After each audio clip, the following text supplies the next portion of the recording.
Hello everyone, welcome back to my channel. So I'm so happy because today I'm launching a new series that is Respiratory System Physiology.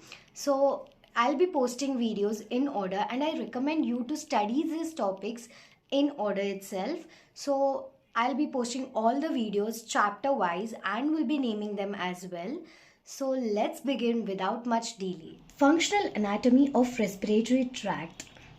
So we are starting today with the new system, that is respiratory system. This whole series will be about physiology of respiratory system. Now, when you say respiratory system, you all know it is all about breathing and lungs. So let's start with the basic things. Respiration is the process by which oxygen is taken in and carbon dioxide is given out. Now this is the basic thing which you all know. In intrauterine life, intrauterine is nothing but the life inside the uterus, that is before birth.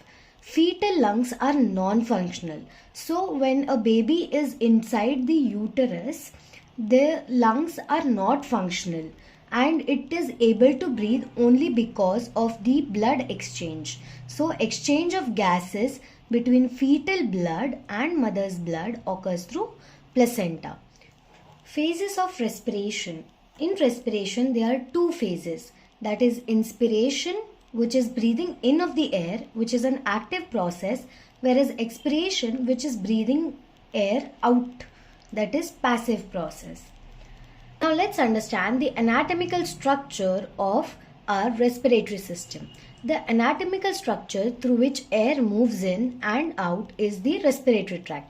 So the structure through which the air moves is nothing but the respiratory tract.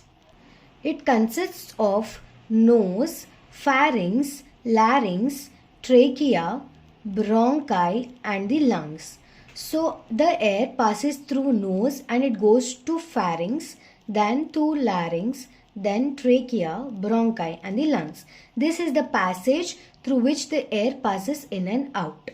Now basically whenever you're studying pathology or medicine, you usually come across the term that is upper respiratory tract infections, lower respiratory tract infections and all. So you should know how this classification is based on. So generally the respiratory tract is divided into two parts, upper respiratory tract and the lower respiratory tract. Now in upper respiratory tract, it consists from nose to vocal cords. So from nose to the vocal cords, this part is called as upper respiratory tract. Whereas lower respiratory tract consists of the trachea, bronchi and the lungs. So just consider this part. Above vocal cords, it is everything upper respiratory tract. Below trachea, including the trachea, it is all lower respiratory tract. Okay, pleura. Now each lung is enclosed by a bilayered. Bilayered means it has two layers. By anywhere you see it is two. And serous membrane called pleura. So this is the black color which you can see is the lungs and the pink color is the pleura. Pleura is the covering which it encloses our lung. Now there are two layers for this pleura. The inner part towards the lung is called the visceral layer, which is inner, and the outer layer is called the parietal layer. Let's understand the visceral layer, which is near and very attached, which is attached to the lung.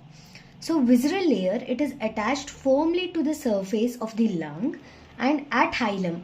Hilum here is nothing but the area where bronchi are connected to the lungs, the passage, the connection. So at hilum, it is continuous with the parietal pleura. Let me just explain it in the shortest way. Now this is the lung, this is the bronchi. It's just for your understanding. Bronchi. Now this is our visceral pleura. It continues and from here it becomes the parietal outer. It enfolds here and it goes and it becomes the outer. So near hilum, it continues with the parietal layer. Now the parietal layer, which is the outer layer. Parietal layer, it is attached to the wall of the thoracic cavity. Now our lungs are inside the thoracic cavity. There are the ribs, clavicle and all those other part, and you have our sternum. This is just a rough diagram, bear with me. So inside this parietal layer is firmly attached to the thoracic cavity. So that is how it is. Visceral layer is attached to the inner surface, that is the lung, which is inside, and parietal is attached to the wall of thoracic cavity. Now as I told, there are two layers. Now there is some space between these called the pleural cavity. Cavity means some hollowness or space. Now the narrow space in between two layers of pleura is called intrapleural space or pleural cavity. It is also called as intrapleural space. Nothing but intra means inside, pleural means pleura, space, intrapleural space. Now in this space, this pleural cavity, now it contains a thin film of serous fluid secreted by visceral layer, and this is called pleural fluid. Now there is some liquid kind of thing which is the pleural fluid, and this is secreted by our visceral layer. This pleural fluid, it functions as the lubricant to prevent friction between the between two layers. This is parietal, visceral, and this is parietal. Now this pleural fluid in between the both layers, it functions as a lubricant and it prevents friction. So the main function, remember this, it acts as a lubricant to prevent friction. It creates negative pressures within the intrapleural space called intrapleural pressures. Now about these pressures and all, we will study it in the further parts because it is altogether a separate chapter in itself. So just understand that this pleural fluid is responsible for this negative pressures in the pleural cavity. Just remember this point because we'll be studying it in detail in the further chapters. Lungs. Now this is nothing but the lungs. Now the lungs are a pair of respiratory organs situated in the thoracic cavity. There are two lungs, the right lung and the left lung, and these are separated by a mediastinum. This mediastinum is somewhat situated or located. The space is itself called the mediastinum. Now let's understand about the lobes of lung. This is just a very basic explanation because we will be diving more into the physiology part. So you should just understand the basics, and the anatomy will be taken separately in the anatomy of respiratory system or thorax. So this is all about the physiology of respiratory system. Now we have the left lung and the right lung. Here is the left lung. In left lung there are two fissures, the oblique fissure and the horizontal fissure, whereas in the right lung we have only the oblique fissure. So our left lung has two fissures and our right lung has one fissure, whereas our left lung has three lobes and the right lung has two lobes.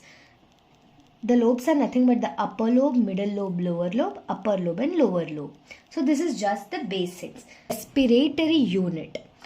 Now this is like the heart of the respiratory system. Respiratory unit is the terminal portion of respiratory tract. It is the terminal portion. Now the exchange of gases. The exchange of gases occurs only in the part of respiratory tract. Now as I told you earlier, there is respiratory tract, nose, bronchi and all other part. But the main respiratory exchange, where actually the air, oxygen, carbon dioxide exchange is taken place, that part is called the respiratory unit. Now what all consists in the respiratory unit? It includes the respiratory bronchiole, alveolar ducts. These ducts are the alveolar ducts. Antrum, the space inside an alveoli is called the antrum. And the alveolar sacs, they are sacs of alveoli and the main alveoli. Now understand each alveoli is like a pouch and it is lined by cells. Now imagine this is an alveoli as shown in the picture. It is lined by cells, and this is nothing but the epithelial cells. Now here the lining is by cells, epithelial cells, which are again of two types, which are type 1 alveolar cells and the type 2 alveolar cells. Type 1 alveolar cells, these are squamous cells forming about 95% of the cell. So when you see a alveoli,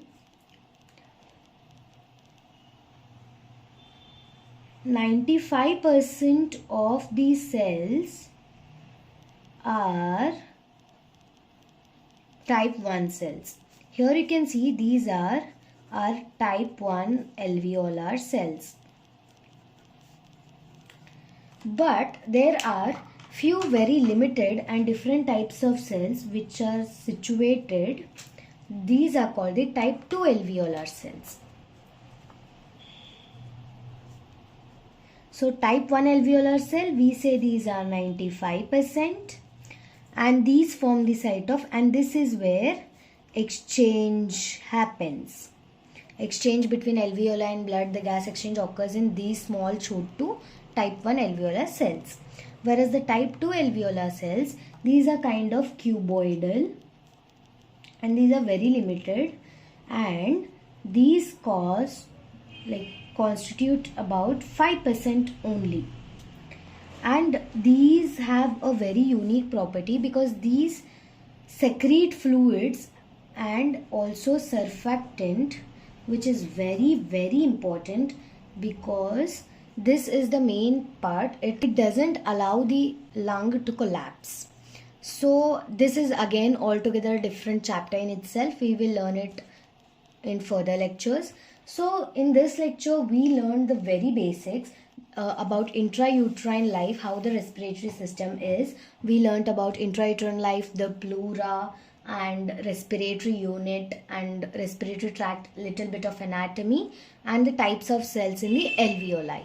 So this was a very basic lecture. Make sure you watch further lectures of the respiratory system physiology to understand the whole concept. Thank you for watching the video. I hope this video was useful. You got some value out of it. So if you like the video, please make sure you comment, and you know the drill, like, share and subscribe, and make sure you share it with your friends because it will be really helpful.